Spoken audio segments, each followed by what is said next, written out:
Quente aí Ontem foi um dia bastante quente aí em Brasília. Queria que você começasse com uma análise das críticas de ontem. Pois é, eu vou aproveitar uma citação do presidente que cita a seguinte frase do presidente: os favores politizados, partidarizados devem ficar no passado para que o governo e a economia sirvam de verdade para toda a nação. Eu acho que alguns críticos, alguns comentaristas, alguns analistas também estão no passado e não se deram conta de mudanças, né?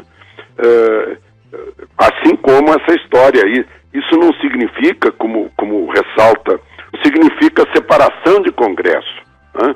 Significa que é outra a avaliação, é outro o tema da relação com o Congresso, com deputados e senadores. O tema vai ser Brasil e não partido político, né? É uma diferença bem grande. A nomeação de ministros, por exemplo, não obedeceu o critério do passado, obedeceu o critério novo. E eu vi uma crítica, por exemplo, dizendo: é um absurdo uma ruralista na agricultura. Como assim? A pessoa que é da agricultura não pode ser ministra da agricultura. Além disso, ela é engenheira agrônoma.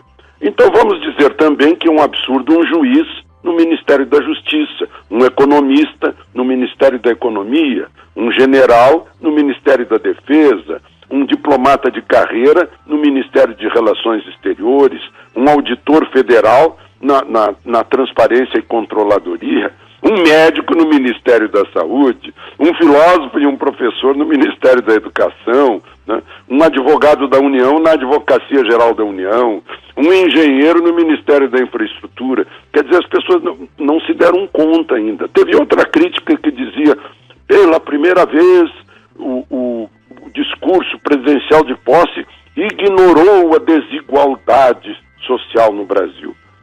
Pois é, tem o outro lado da leitura disso. Finalmente, um discurso de posse não demagógico, né? Que não faz demagogia em cima da pobreza, né? Que sabe muito bem que a pobreza se desfaz quando os empresários têm mais lucro, reinvestem o lucro para crescer, crescendo, geram mais riqueza, geram mais emprego, né?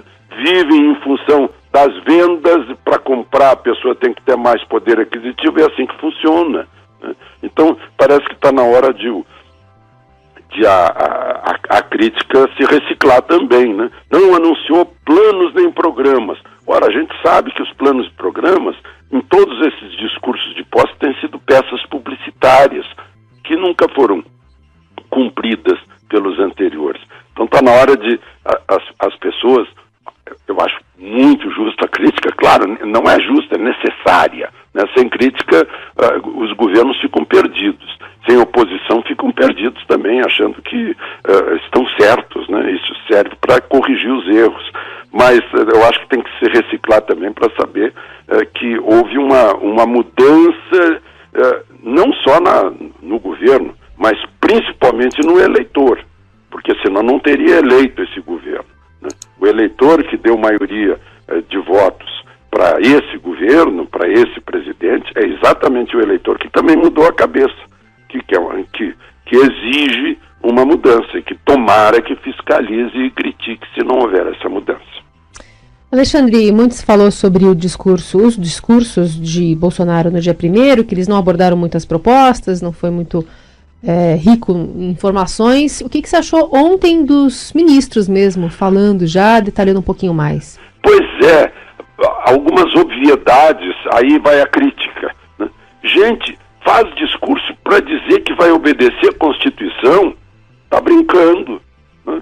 É a mesma coisa que eu ficar dizendo toda hora: olha, eu respiro, eu tomo água, eu me alimento. Isso é parte da vida democrática. Obedecer a Constituição é o óbvio, né? Não tem nem que levantar isso, a menos que esteja desconfiado que pode cometer um arranhão, como fez o Lewandowski junto com o Renan Calheiros e a maioria do Senado na hora de rasgar a Constituição naquele julgamento da Dilma, né? Aí pode. Então, talvez isso justifique que as pessoas tenham medo. Ficam falando de democracia óbvio. Parece que foi o Paulo Guedes, eu ouvi dizendo, a imprensa é livre. Claro que é, cara pálida, mas não precisa dizer, isso é óbvio, né? E está escrito na Constituição também, além de ser algo que não precisa escrever na Constituição, porque faz parte da democracia. Então, aí vai o outro lado, né, da crítica nas obviedades. Parece que a gente está sempre com medo que seja rasgada a Constituição, como foi no dia do julgamento da Dilma, né? E está sempre com medo que alguém desobedeça princípios basilares da democracia. Esmiuçando um pouco mais sobre os apontamentos feitos pelo ministro da Economia, Paulo Guedes, o que você achou dos pilares? Olha, Paulo Guedes deu mais otimismo e mais ânimo no chamado mercado, que é bem amplo, né? Fala desde o investimento até bolsa de valores, aplicações, disposição de crescer, de investir, né? Otimismo é algo, é o fator mais importante no crescimento de um país. Entusiasmo, foi isso que fez o milagre econômico de tempos de Delfim e Médici. Mas aí, disse que entre os pilares, né, é a reforma da Previdência, não tem jeito, né? E está com jeito de que também na Câmara e no Senado um certo otimismo quanto a ter votos suficientes para fazer essa reforma. Claro que desde que se conheça o teor dessa reforma. Outra coisa que ele falou, privatizações, né? Temos excesso, continuamos tendo excesso de estatais, e as estatais, como se sabe, eram cabide de emprego para políticos, né? Vejam só, a vice-presidência da Caixa Econômica, Gedel, estava lá o Gedel, o homem dos 50 e tantos milhões dentro do apartamento, era vice-presidente da Caixa. Isso é só eu só citei um exemplo, mas em toda parte tem isso, né? O Marum foi agora lá, vai ser conselho fiscal da Itaipu Binacional. Foi confirmado, né, no final das contas? Foi, porque não tem volta, né? É o ato jurídico perfeito. Então, não teve volta, foi uma coisa definitiva, né? Não é como o caso do Batiste, que teve volta, aquilo que o Lula e o Tarso Genro deram para ele, asilado político no último dia, né? Refugiado político no último dia de governo. Aí teve volta. Aliás, agora uma das tarefas do atual governo é achar o Batiste, né? Eu vi no Estadão que ele foi procurado, aliás, perguntaram, porque a imunidade diplomática não permite que a Polícia Federal entre na Embaixada da Bolívia ou na Embaixada da Venezuela, mas desconfiaram, foram lá perguntar e os países, os representantes desses países disseram, não, o senhor Batiste não está aqui. A Itália deve estar na expectativa para saber se nós encontramos o Batiste como eles encontraram o Henrique Pisolato. Mas, enfim, nos pilares do ministro Paulo Guedes está uma simplificação tributária. E ele chegou a falar até de uma reforma tributária, agora o imposto único, né, com uma carga fiscal de 20%. A maior parte dos países tem isso. O Brasil deixou de ter um imposto único de 1% sobre a retirada bancária, mas faz tempo isso, os banqueiros não permitiram, né? Disseram que não iam mais financiar a campanha eleitoral se os parlamentares votassem nisso, e não saiu essa reforma. Já faz uns 40 anos eu assisti à reunião em que os principais banqueiros do país derrubaram a reforma. Mas agora está falando nisso, né?